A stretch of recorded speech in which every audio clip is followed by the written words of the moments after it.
আসসালামু আলাইকুম ভিউয়ার্স, সবাই কেমন আছেন? এটা হচ্ছে 20 কেজি ডিজিটাল স্কেল। এটা আমরা বিক্রি করেছিলাম 5 মাস আগে। তা হচ্ছে এখন এটা দৌড়াদৌড়ি করতেছে।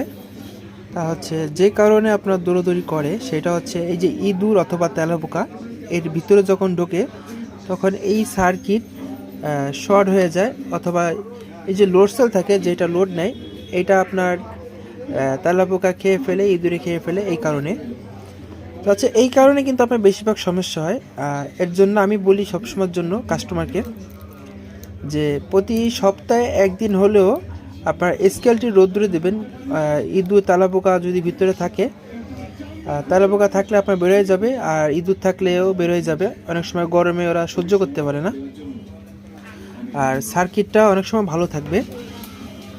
যারা মাছ ব্যবসায়িক অথবা মুদি দোকানদার তারা এই কাজগুলো করবেন, যে সপ্তাহে একদিন হলেও রোদ্দুরে দেবেন, তাহলে জিনিসটা ভালো থাকবে। আপনার জিনিস আপনি ভালো রাখতে পারবেন যদি আপনি এই কাজগুলো করেন। তা আজকে আমার কাছে এটা নিয়ে আসছে, স্কেলটা আপনার একা মাইনাস হয়ে যাচ্ছে।